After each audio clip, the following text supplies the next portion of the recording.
দ্বিতীয় অধ্যায় সাংখ্যযোগ, গীতার বিষয়বস্তুর সারমর্ম। এই অধ্যায়ে পরমেশ্বর ভগবান শ্রীকৃষ্ণের কাছে তাঁর শিষ্যরূপে অর্জুন আত্মসমর্পণ করেন এবং অনিত্য জড় দেহ ও শাশ্বত চিন্ময় আত্মার মূলগত পার্থক্য নির্ণয়ের মাধ্যমে অর্জুনকে শ্রীকৃষ্ণ উপদেশ প্রদান করতে শুরু করেন। দেহান্তর প্রক্রিয়া, পরমেশ্বরের উদ্দেশ্যে নিঃস্বার্থ সেবার প্রকৃতি এবং আত্মজ্ঞান লব্ধ মানুষের বৈশিষ্ট্যাদি সম্পর্কে শ্রীকৃষ্ণ ব্যাখ্যা উপস্থাপন করেন। সঞ্জয় উবাচ তম তথা কৃপয়াবিষ্ঠম অশ্রুপূর্ণাকুলেক্ষণম বিষীদন্তম ইদম বাক্যম উবাচ মধুসূদনঃ। সঞ্জয় বললেন, অর্জুনকে এভাবে অনুতপ্ত, ব্যাকুল, অশ্রুসিক্ত দেখে কৃপায় আবিষ্ট হয়ে মধুসূদন ভগবান শ্রীকৃষ্ণ এই কথাগুলি বললেন। শ্রী ভগবান উবাচ কুতস্ত্বা কশ্মলম ইদম বিষমে সমুপস্থিতম অনার্যজুষ্টম অস্বর্গ্যম অকীর্তিকরম অর্জুন। পুরুষোত্তম শ্রী ভগবান বললেন, প্রিয় অর্জুন, এই ঘোর সংকটময় যুদ্ধস্থলে যারা জীবনের প্রকৃত মূল্য বোঝে না, সেই সব অনার্যের মতো শোকানল তোমার হৃদয়ে কিভাবে প্রজ্বলিত হল? এই ধরনের মনোভাব থেকে তোমাকে স্বর্গলোকে উন্নীত করবে না। পক্ষান্তরে তোমার সমস্ত যশরাশি বিনষ্ট হবে। ক্লাইব্যম মাস্মগমঃ পার্থ নৈতত্ত্বয়্যুপপদ্যতে ক্ষুদ্রম হৃদয় দৌর্বল্যম ত্যক্তোত্তিষ্ঠ পরন্তপ। হে পার্থ, এই সম্মান হানিকর ক্লীবত্বের বশবর্তী হইও না। এই ধরনের আচরণ তোমার পক্ষে অনুচিত। হে পরন্তপ, হৃদয়ের এই ক্ষুদ্র দুর্বলতা পরিত্যাগ করে তুমি উঠে দাঁড়াও। অর্জুন উবাচ কথম ভীষ্মম অহম সংখ্যে দ্রোণম চ মধুসূদন ইষুভিঃ প্রতিয়োৎস্যামি পূজার্হাব অরিসূদন। অর্জুন বললেন, হে অরিসূদন, হে মধুসূদন, এই যুদ্ধক্ষেত্রে ভীষ্ম ও দ্রোণের মতন পরম পূজনীয় ব্যক্তিদের কেমন করে আমি বাণের দ্বারা প্রতিদ্বন্দ্বিতা করব? গুরুন অহত্বা হি মহানুভাবান শ্রেয়ো ভোক্তুম ভৈক্ষ্যমপীহ লোকে হত্বার্থকামাংস্তু গুরুনিহৈব ভুঞ্জীয় ভোগান রুধিরপ্রদিগ্ধান। আমার মহানুভব শিক্ষাগুরুদের জীবন হানি করে এই জগৎ ভোগ করার থেকে বরং ভিক্ষা করে জীবন ধারণ করা শ্রেয়। তাঁরা পার্থিব বস্তুর অভিলাষী হলেও আমার গুরুজন। তাঁদের হত্যা করা হলে যুদ্ধলব্ধ সমস্ত ভোগ্য বস্তু তাঁদের রক্তমাখা হবে। ন চৈতদ্বিদ্মঃ কতরন্নো গরীয়ো যদ্বা জয়েম যদিবা নো জয়েয়ুঃ ইয়ানেব হত্বা ন জিজীবিষামস তেব স্থিতাঃ প্রমুখে ধার্তরাষ্ট্রাঃ। তাঁদের জয় করা শ্রেয় না তাদের দ্বারা পরাজিত হওয়া শ্রেয়, তা আমি বুঝতে পারছি না। আমরা যদি ধৃতরাষ্ট্রের পুত্রদের হত্যা করি তাহলে আমাদের আর বেঁচে থাকতে ইচ্ছা করবে না। তবু ওই রণাঙ্গনে তারা আমাদের সামনে উপস্থিত হয়েছেন। কার্পণ্য দোষোপহত স্বভাবঃ পৃচ্ছামি ত্বাম ধর্ম সম্মূঢ়চেতা যচ্শ্রেয়ঃ স্যান্নিশ্চিতং ব্রূহি তন্মে শিষ্যস্তেহং সাধি মাম ত্বাম প্রপন্নম। কার্পণ্যজনিত দুর্বলতার প্রভাবে আমি এখন কিংকর্তব্য বিমূঢ় হয়েছি এবং আমার কর্তব্য সম্বন্ধে বিভ্রান্ত হয়েছি। এই অবস্থায় আমি তোমাকে জিজ্ঞাসা করছি, এখন কি করা আমার পক্ষে শ্রেয়স্কর তা আমাকে বলো। এখন আমি তোমার শিষ্য এবং সর্বতোভাবে তোমার শরণাগত। দয়া করে তুমি আমাকে নির্দেশ দাও। নহি প্রপশ্যামি মমাপনুদ্যাৎ যচ্ছোকমুচ্ছোষণমিন্দ্রিয়াণাম অবাপ্য ভূমা বসপত্নমৃদ্ধম राज्यं सुराणामपि चाधिपत्यम्। আমার ইন্দ্রিয়গুলি শুকিয়ে দিচ্ছে যে শোক, তা দূর করবার কোনো উপায় আমি খুঁজে পাচ্ছি না। এমনকি স্বর্গের দেবতাদের মতো আধিপত্য নিয়ে সমৃদ্ধশালী প্রতিদ্বন্দ্বিতাবিহীন রাজ্য এই পৃথিবীতে লাভ করলেও আমার এই শোকের বিনাশ হবে না। सञ्जय उवाच एवम् उक्त्वा हृषीकेशम् गुडाकेशः परन्तपः न योत्स्य इति गोविन्दम् उक्त्वा तूष्णीम् बभूवः। সঞ্জয় বললেন, এইভাবেই মনোভাব ব্যক্ত করে গুড়াকেশ অর্জুন তখন ঋষিকেশকে বললেন, হে গোবিন্দ, আমি যুদ্ধ করব না। এই বলে তিনি মৌন হলেন। तमुवाच हृषीकेशः प्रहसन्निव भारत सेनयोरुभयोर्मध्ये विषिदन्तम् इदं वचः। হে ভরতবংশীয় ধৃতরাষ্ট্র, সেই সময় স্মিত হেসে শ্রীকৃষ্ণ উভয় পক্ষের সৈন্যদের মাঝখানে বিষাদগ্রস্ত অর্জুনকে এই কথা বললেন। श्रीभगवानुवाच अशोच्यानन्वशोचस्त्वम् प्रज्ञावादांश्च भाषसे गतासून गतासूंश्च नानुशोचन्ति पण्डिताः। পরমেশ্বর ভগবান বললেন, তুমি প্রাজ্ঞের মতো কথা বলছ, অথচ যে বিষয়ে শোক করা উচিত নয় সেই বিষয়ে শোক করছ। যারা যথার্থই পণ্ডিত তারা কখনোই জীবিত অথবা মৃত কারোর জন্যই শোক করেন না। नत्वेवाहं जातु नासं नत्वं नेमे जनाधिपाः न चैव न भविष्यामः सर्वे वयमतः परम्। এমন কোনো সময় ছিল না যখন আমি, তুমি, এই সমস্ত রাজারা ছিলেন না, এবং ভবিষ্যতেও কখনো আমাদের অস্তিত্ব বিনষ্ট হবে না। देहिनोऽस्मिन् यथा देहे कौमारं यौवनं जरा तथा देहान्तरप्राप्तिर्धीरस्तत्र न मुह्यति। দেহের দেহ যেভাবে কৌমার, যৌবন ও জরার মাধ্যমে তার রূপ পরিবর্তন করে চলে, মৃত্যুকালে তেমনি ওই দেহী আত্মা এক দেহ থেকে অন্য কোনো দেহে দেহান্তরিত হয়। স্থিতপ্রজ্ঞ পণ্ডিতেরা কখনো এই পরিবর্তনে মুহ্যমান হন না। मात्रा स्पर्शास्तु कौन्तेय शीतोष्ण सुखदुःखदा आगमा पायिनो नित्यास् तां स्थितिक्षस्व भारत। হে কৌন্তেয়, ইন্দ্রিয়ের সঙ্গে বিষয়ের সংযোগের ফলে অনিত্য সুখ ও দুঃখের অনুভব হয়।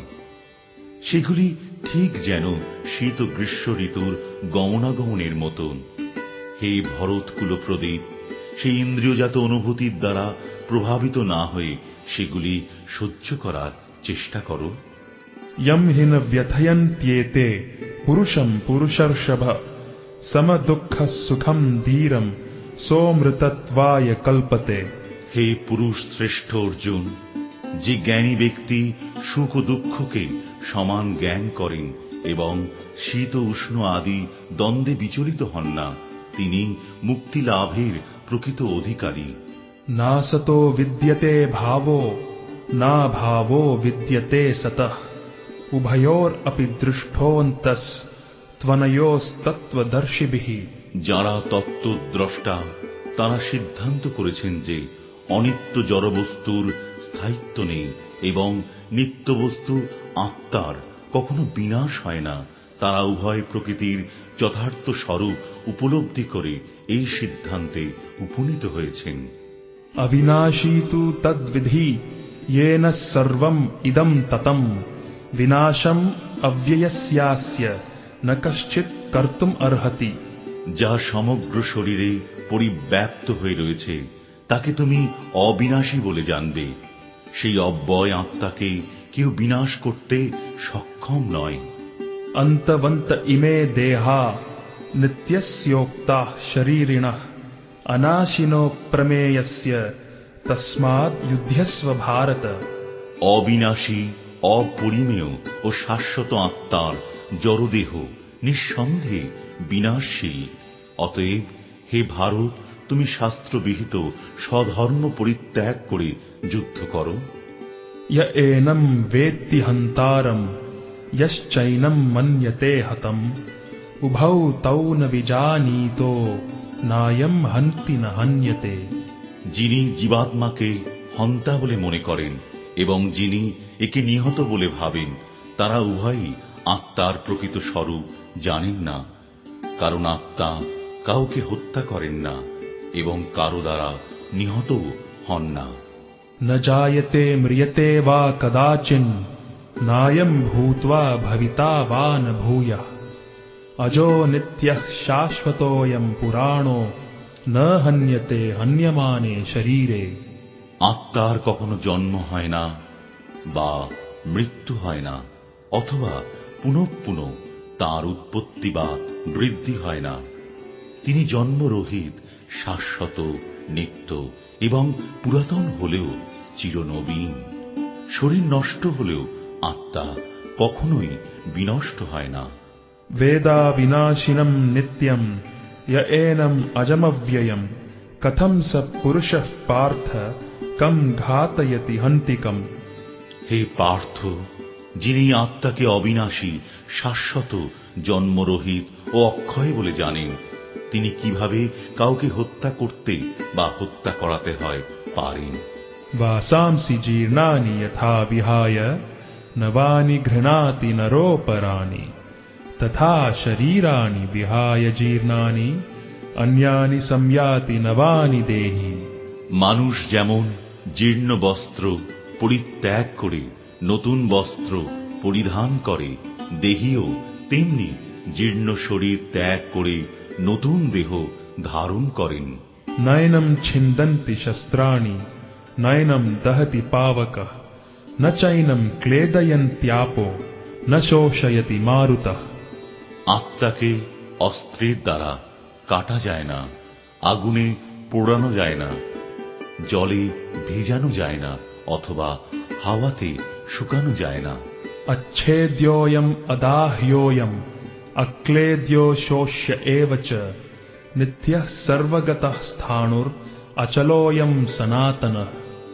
এই আত্মা অচ্ছেদ্য, অদাহ্য, অক্লেদ্য ও অশস্য। তিনি চিরস্থায়ী, সর্বব্যাপ্ত, অপরিবর্তনীয়, অচল ও সনাতন। अव्यक्तोऽयम् अचिन्त्योऽयम् अविकार्योऽयम् उच्यते तस्माद् एवं विदित्वैनं नानुशोचितुम् अर्हसि। এই আত্মা অব্যক্ত, অচিন্ত ও অবিকারী বলে শাস্ত্রে উক্ত হয়েছে। অতএব এই সনাতন স্বরূপ অবগত হয়ে দেহের জন্য তোমার শোক করা উচিত নয়। अथ चैनं नित्यजातं नित्यं वा मन्यसेऽमृतं तथापि त्वं महाबाहो नैनं शोचितुम् अर्हसि। হে মহাবাহ, আর যদি তুমি মনে করো যে আত্মার বারবার জন্ম হয় এবং মৃত্যু হয়, তাহলেও তোমার শোক করার কোনো কারণ নেই। जातस्य हि ध्रुवो मृत्युर् ध्रुवं जन्म मृतस्य च तस्माद् अपरिहार्येऽर्थे न त्वं शोचितुम् अर्हसि। যার জন্ম হয়েছে তার মৃত্যু অবসম্ভাবী, এবং যার মৃত্যু হয়েছে তার জন্ম অবসম্ভাবী। অতএব অপরিহার্য কর্তব্য সম্পাদন করার সময় তোমার শোক করা উচিত নয়। अव्यक्तादीनि भूतानि व्यक्तमध्यानि भारत अव्यक्तानिधनान्येव तत्र का परिदेवना। হে ভারত, সমস্ত সৃষ্ট জীব উৎপন্ন হওয়ার আগে অপ্রকাশিত ছিল, তাদের স্থিতিকালে প্রকাশিত থাকে এবং বিনাশের পর আবার অপ্রকাশিত হয়ে যায়। সুতরাং সেই জন্য শোক করার কি কারণ? आश्चर्यवत् पश्यति कश्चिदेनम् आश्चर्यवद् वदति तथैव चान्यः आश्चर्यवच्चैनम् अन्यः शृणोति श्रुत्वाप्येनं वेद न चैव कश्चित्। কেউই আত্মাকে আশ্চর্যবৎ দর্শন করেন, কেউ আশ্চর্যভাবে বর্ণনা করেন এবং কেউ আশ্চর্য জ্ঞানী শ্রবণ করেন, আর কেউ শুনেও তাকে বুঝতে পারে না। देही नित्यम् अवध्योऽयम् देहे सर्वस्य भारत तस्मात् सर्वाणि भूतानि न त्वं शोचितुम् अर्हसि। হে ভারত, প্রাণীদের দেহে অবস্থিত আত্মা সর্বদাই অবদ্ধ, অতএব কোন জীবের জন্য তোমার শোক করা উচিত নয়। स्वधर्मम् अपि चावेक्ष्य न विकम्पितुम् अर्हसि धर्म्याद्धियुद्धात् श्रेयोऽन्यत् क्षत्रियस्य न विद्यते। ক্ষত্রিয় রূপে তোমার স্বধর্ম বিবেচনা করে তোমার জানা উচিত যে ধর্ম রক্ষার্থে যুদ্ধ করার থেকে ক্ষত্রিয়ের পক্ষে মঙ্গলকর আর কিছুই নেই, তাই তোমার দ্বিধাগ্রস্ত হওয়া উচিত নয়। यदृच्छया चोपपन्नम् स्वर्गद्वारमपावृतम् सुखिनः क्षत्रियाः पार्थ लभन्ते युद्धमीदृशम्। হে পার্থ, স্বর্গদ্বার উন্মোচনকারী এই প্রকার ধর্মযুদ্ধে অংশগ্রহণ করার সুযোগ না চাইতেই যে সব ক্ষত্রিয়ের কাছে আসে তারা সুখী নন। अथच्चेत्त्वम् इमम् धर्म्यम् सङ्ग्रामम् न करिष्यसि ततः स्वधर्मम् कीर्तिम् च हित्वा पापम् अवाप्स्यसि। কিন্তু তুমি যদি এই ধর্মযুদ্ধ না করো তাহলে তোমার স্বীয় ধর্ম এবং কীর্তি থেকে ভ্রষ্ট হয়ে পাপ ভোগ করবে। अकीर्तिम् चापि भूतानि कथयिष्यन्ति ते व्ययाम् सम्भावितस्य चाकीर्तिर्मरणाद् अतिरिच्यते। সমস্ত লোক তোমার কীর্তিহীনতার কথা বলবে এবং যে কোনো মর্যাদাবান লোকের পক্ষেই এই অসম্মান মৃত্যু অপেক্ষাও অধিকতর মন্দ। भयाद् रणाद् उपरतम् मंस्यन्ते त्वाम् महारथाः येषाम् च त्वम् बहुमतो भूत्वा यास्यसि लाघवम्। সমস্ত মহারথীরা মনে করবেন যে তুমি ভয় পেয়ে যুদ্ধক্ষেত্র পরিত্যাগ করেছ এবং তুমি যাদের কাছে সম্মানিত ছিলে তারাই তোমাকে তুচ্ছ তাচ্ছিল্য জ্ঞান করবে। अवाच्य वादांश्च बहून् वदिष्यन्ति तवाहिताः निन्दन्तस्तव सामर्थ्यम् ततो दुःखतरम् नु किम्। তোমার শত্রুরা তোমার সামর্থ্যের নিন্দা করে বহু অকথ্য কথা বলবে, তার চেয়ে অধিকতর দুঃখদায়ক তোমার পক্ষে আর কি হতে পারে। हतो वा प्राप्स्यसि स्वर्गम् जित्वा वा भोक्ष्यसे महीम् तस्मात् उत्तिष्ठ कौन्तेय युद्धाय कृतनिश्चयः। হে কুন্তি পুত্র, এই যুদ্ধে নিহত হলে তুমি স্বর্গ লাভ করবে আর জয়ী হলে পৃথিবী ভোগ করবে, অতএব যুদ্ধের জন্য দৃঢ় সংকল্প হয়ে উত্থিত হও। सुख दुःखे समे कृत्वा लाभालाभौ जयाजयौ ततो युद्धाय युज्यस्व नैवम् पापम् अवाप्स्यसि। সুখ দুঃখ লাভ ক্ষতি ও জয় পরাজয়কে সমান জ্ঞান করে তুমি যুদ্ধের নিমিত্ত যুদ্ধ করো, তাহলে তোমাকে পাপ ভাগী হতে হবে না। एषा ते भिहिता सांख्ये बुद्धिर्योगे त्विमाम् शृणु बुद्ध्या युक्तो यया पार्थ कर्मबन्धम् प्रहास्यसि। হে পার্থ, আমি তোমাকে সাংখ্য যোগের কথা বললাম, এখন ভক্তিযোগ সম্বন্ধিনী বুদ্ধির কথা শ্রবণ করো, যার দ্বারা তুমি কর্মবন্ধন থেকে মুক্ত হতে পারবে। नेहाभिक्रमनाशोऽस्ति प्रत्यवायो न विद्यते स्वल्पम् अप्यस्य धर्मस्य त्रायते महतो भयात्। ভক্তিযোগের অনুশীলন কখনো ব্যর্থ হয় না এবং তার কোনো ক্ষয় নেই। তার স্বল্প অনুষ্ঠানও অনুষ্ঠাতাকে সংসাররূপ মহাভয় থেকে পরিত্রাণ করে। व्यवसायात्मिका बुद्धिर एकेह कुरु नन्दन बहुशाखा ह्यनन्ताश्च बुद्धयो व्यवसायिनाम्। যারা এই পথ অবলম্বন করেছে তাদের নিশ্চয়াত্মিকা বুদ্ধি একনিষ্ঠ।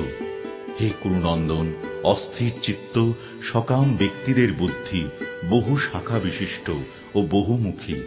यामिमाम् पुष्पिताम् वाचम् प्रवदन्त्यविपश्चितः वेदवादरताः पार्थ नान्यत् अस्तीति वादिनः।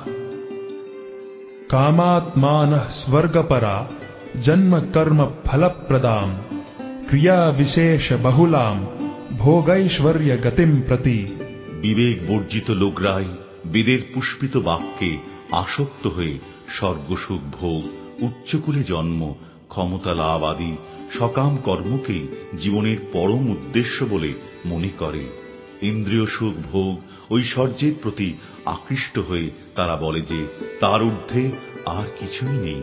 भोगैश्वर्य प्रसक्तानां तयापहृतचेतसां व्यवसायात्मिका बुद्धिः समाधौ न विधीयते। যারা ভোগ ও ঐশ্বর্য সুখে একান্ত আসক্ত সেই সমস্ত বিবেক বর্জিত মূঢ় ব্যক্তিদের বুদ্ধি সমাধি অর্থাৎ ভগবানে একনিষ্ঠতা লাভ হয় না। त्रैगुण्य विषया वेदा निस्त्रैगुण्यो भवार्जुन निर्द्वन्द्वो नित्यसत्वस्थो निर्योगक्षेम आत्मवान।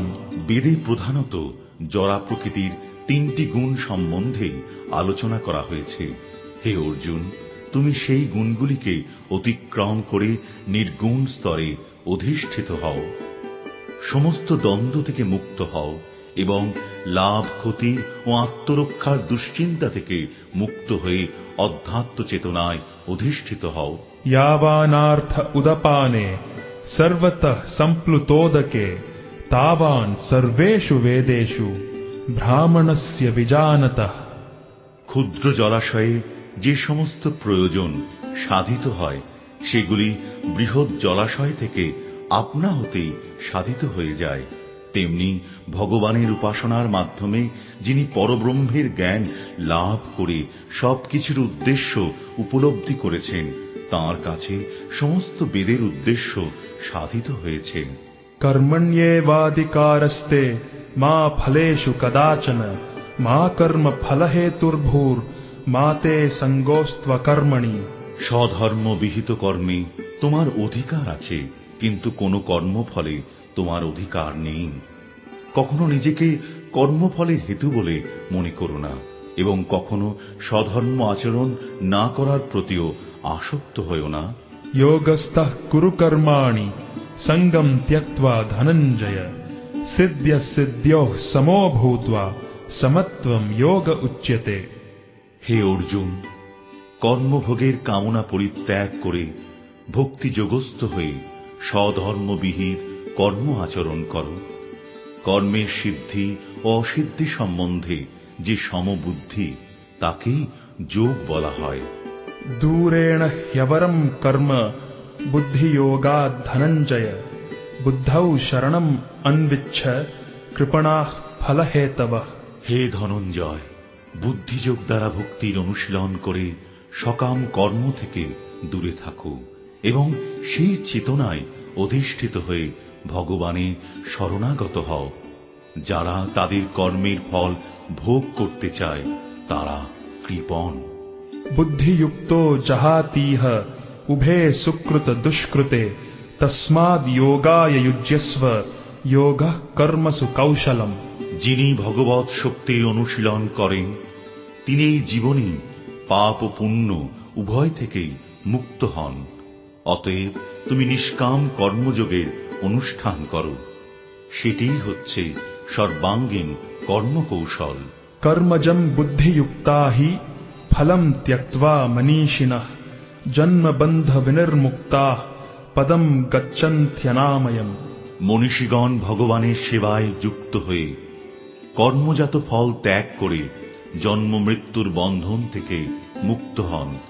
এভাবে তাঁরা সমস্ত দুঃখ দুর্দশার অতীত অবস্থা লাভ করেন। यदा ते मोहकलिलं बुद्धिर्व्यतितरिष्यति तदा गन्तासि निर्वेदं श्रोतव्यस्य श्रुतस्य च।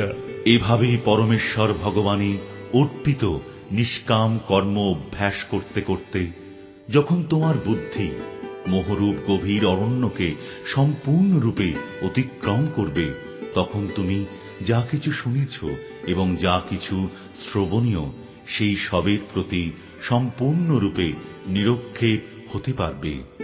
श्रुतिविप्रतिपन्ना ते यदा स्थास्यति निश्चला समाधावचला बुद्धिस् तदा योगम अवाप्स्यसि। তোমার বুদ্ধি যখন বেদের বিচিত্র ভাষার দ্বারা আর বিচলিত হবে না এবং আত্ম উপলব্ধির সমাধিতে স্থির হবে, তখন তুমি দিব্য জ্ঞান লাভ করে ভক্তিযোগে অধিষ্ঠিত হবে। अर्जुन उवाच स्थितप्रज्ञस्य का भाषा समाधिस्थस्य केशव स्थितधीः किं प्रभाषेत किमासीत व्रजेत किम। অর্জুন জিজ্ঞাসা করলেন, হে কেশব, স্থিতপ্রজ্ঞ অর্থাৎ অচলা বুদ্ধিসম্পন্ন মানুষের লক্ষণ কি? তিনি কিভাবে কথা বলেন, কিভাবে অবস্থান করেন এবং কিভাবে বা তিনি বিচরণ করেন? श्री भगवान उवाच प्रजहाति यदा कामान् सर्वान् पार्थ मनोगतान् आत्मन्येवात्मना तुष्टः स्थितप्रज्ञस्तदोच्यते। পরমেশ্বর ভগবান বললেন, হে পার্থ, জীব যখন মানসিক জল্পনা কল্পনা থেকে উদ্ভূত সমস্ত মনোগত কাম পরিত্যাগ করে এবং তার মন যখন এভাবে পবিত্র হয়ে আত্মাতেই পূর্ণ পরিতৃপ্তি লাভ করে, তখনই তাকে স্থিতপ্রজ্ঞ বলা হয়। दुःखेष्वनुद्विग्न मनाः सुखेषु विगतस्पृहः वीतराग भयक्रोधः स्थितधीर्मुनिरुच्यते। ত্রিতাপ দুঃখ উপস্থিত হলেও যার মন উদ্বিগ্ন হয় না, সুখ উপস্থিত হলেও যার স্পৃহা হয় না, এবং যিনি রাগ ভয় ও ক্রোধ থেকে মুক্ত, তিনি স্থিতধী অর্থাৎ স্থিতপ্রজ্ঞ। यः सर्वत्रानभिस्नेहस् तत्तत्प्राप्य शुभाशुभम् नाभिनन्दति न द्वेष्टि तस्य प्रज्ञा प्रतिष्ठिता। জড়জগতে যিনি সমস্ত জড় বিষয়ে আসক্তি রহিত, যিনি প্রিয় বস্তু লাভে আনন্দিত হন না এবং অপ্রিয় বিষয় উপস্থিত হলে দ্বেষ করেন না, তিনি পূর্ণ জ্ঞানে প্রতিষ্ঠিত হয়েছেন। यदा संहरते चायं कूर्मोऽङ्गानीव सर्वशः इन्द्रियाणीन्द्रियार्थेभ्यस्तस्य प्रज्ञा प्रतिष्ठिता। কূর্ম যেমন তার অঙ্গসমূহ তার কঠিন বহিরাবরণের মধ্যে সংকুচিত করে, তেমনি যে ব্যক্তি তাঁর ইন্দ্রিয়গুলিকে ইন্দ্রিয়ের বিষয় থেকে প্রত্যাহার করে নিতে পারেন, তাঁর চেতনা চিন্ময় জ্ঞানে প্রতিষ্ঠিত। विषया विनिवर्तन्ते निराहारस्य देहिनः रसवर्जं रसोऽप्यस्य परं दृष्ट्वा निवर्तते। দেহ বিশিষ্ট জীব ইন্দ্রিয়সুখ ভোগ থেকে নিবৃত্ত হতে পারে, কিন্তু তবু ইন্দ্রিয়সুখ ভোগের আসক্তি থেকেই যায়, কিন্তু উচ্চতর স্বাদ আস্বাদন করার ফলে তিনি সেই বিষয় তৃষ্ণা থেকে চিরতরে নিবৃত্ত হন। यततो ह्यपि कौन्तेय पुरुषस्य विपश्चितः इन्द्रियाणि प्रमाथीनि हरन्ति प्रसभं मनः। হে কৌন্তেয়, ইন্দ্রিয় সমূহ এতই বলবান এবং ক্ষোভকারী যে তারা অতি যত্নশীল বিবেক সম্পন্ন পুরুষের মনকেও বলপূর্বক বিষয়াভিমুখে আকর্ষণ করে। तानि सर्वाणि संयम्य युक्त आसीत मत्परः वशे हि यस्येन्द्रियाणि तस्य प्रज्ञा प्रतिष्ठिता। যিনি তার ইন্দ্রিয়গুলিকে সম্পূর্ণরূপে সংযত করে আমার প্রতি উত্তমা ভক্তি পরায়ণ হয়ে তার ইন্দ্রিয়গুলিকে সম্পূর্ণরূপে বশীভূত করেছেন, তিনি স্থিতপ্রজ্ঞ। ध्यायतो विषयान् पुंसः संगस्तेषूपजायते संगात् संजायते कामः कामात् क्रोधोऽभिजायते क्रोधात् भवति सम्मोहः सम्मोहात् स्मृतिविभ्रमः स्मृतिभ्रंशात् बुद्धिनाशो बुद्धिनाशात् प्रणश्यति।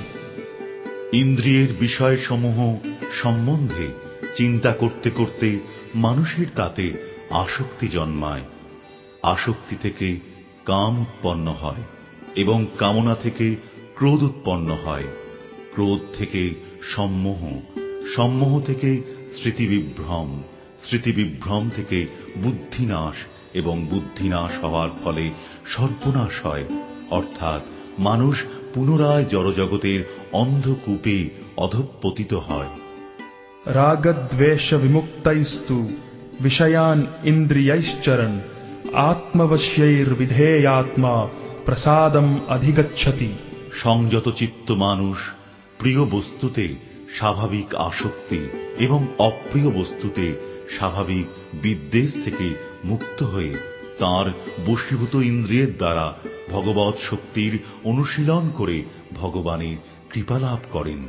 प्रसादे सर्वदुःखानां हानिरस्योपजायते प्रसन्नचेतसो ह्याशु बुद्धिः पर्यवतिष्ठते। চিন্ময় চেতনায় অধিষ্ঠিত হওয়ার ফলে তখন আর জড়জগতের ত্রিতাপ দুঃখ থাকে না। এভাবে প্রসন্নতা লাভ করার ফলে বুদ্ধি শীঘ্রই স্থির হয়। नास्ति बुद्धिरयुक्तस्य न चायुक्तस्य भावना न चाभावयतः शान्तिर् अशान्तस्य कुतः सुखम्। যে ব্যক্তি কৃষ্ণ ভাবনায় যুক্ত নয়, তার চিত্ত সংযত নয় এবং তার পারমার্থিক বুদ্ধি থাকতে পারে না। আর পরমার্থ চিন্তাশূন্য ব্যক্তির শান্তি লাভের কোনো সম্ভাবনা নেই। এই রকম শান্তিহীন ব্যক্তির প্রকৃত সুখ কোথায়? इन्द्रियाणां हि चरतां यन्मनोनुविधीयते तदस्य हरति प्रज्ञां वायुर्नावम् इवाम्भसि। প্রতিকূল বায়ু নৌকাকে যেমন অস্থির করে, তেমনি সদা বিচরণকারী যে কোনো একটি মাত্র ইন্দ্রিয়ের আকর্ষণেও মন অসংযত ব্যক্তির প্রজ্ঞাকে হরণ করতে পারে। तस्माद् यस्य महाबाहो निगृहीतानि सर्वशः इन्द्रियान् इन्द्रियार्थेभ्यस्तस्य प्रज्ञा प्रतिष्ठिता। সুতরাং হে মহাবাহ, যার ইন্দ্রিয়গুলি ইন্দ্রিয়ের বিষয় থেকে সর্বপ্রকারে নিবৃত্ত হয়েছে, তিনি স্থিতপ্রজ্ঞ। या निशा सर्वभूतानां तस्यां जागर्ति संयमी यस्यां जाग्रति भूतानि सा निशा पश्यतो मुनेः। সমস্ত জীবের পক্ষে যা রাত্রি স্বরূপ স্থিতপ্রজ্ঞ, সেই রাত্রিতে জাগরিত থেকে আত্মবুদ্ধিনিষ্ঠ আনন্দকে সাক্ষাৎ অনুভব করেন। আর যখন সমস্ত জীবেরা জেগে থাকে, তখন তত্ত্বদর্শী মুনির নিকট তা রাত্রিস্বরূপ। आपूर्यमाणम् अचलप्रतिष्ठम् समुद्रमापः प्रविशन्ति यद्वत् तद्वत् कामायम् प्रविशन्ति सर्वे स शान्तिम् आपनोति न कामकामी। বিষয়কামী ব্যক্তি কখনো শান্তি লাভ করে না। জলরাশি যেমন সদা পরিপূর্ণ এবং স্থির সমুদ্রে প্রবেশ করেও তাকে ক্ষোভিত করতে পারে না, কামসমূহ তেমন স্থিতপ্রজ্ঞ ব্যক্তিতে প্রবিষ্ট হয়েও তাকে বিক্ষুব্ধ করতে পারে না। অতএব তিনি শান্তি লাভ করেন। विहाय कामान् यः सर्वान् पुमांश्चरति निःस्पृहः निर्ममो निरहंकारः स शान्तिम् अधिगच्छति। যে ব্যক্তি সমস্ত কামনা বাসনা পরিত্যাগ করে জড় বিষয়ের প্রতি নিষ্পৃহ, নিরহংকার ও মমত্ব বোধ রহিত হয়ে বিচরণ করেন, তিনি প্রকৃত শান্তি লাভ করেছেন। एषा भ्रामी स्थितिः पार्थ नैनां प्राप्य विमुह्यति स्थित्वा स्याम् अन्तकालेऽपि ब्रह्म निर्वाणं मृच्छति। এই প্রকার স্থিতিকেই ব্রাহ্মী স্থিতি বলে। হে পার্থ, যিনি এই স্থিতি লাভ করেন তিনি মোহপ্রাপ্ত হন না। জীবনের অন্তিম সময়ে এই স্থিতি লাভ করে তিনি এই জড়জগতের বন্ধন থেকে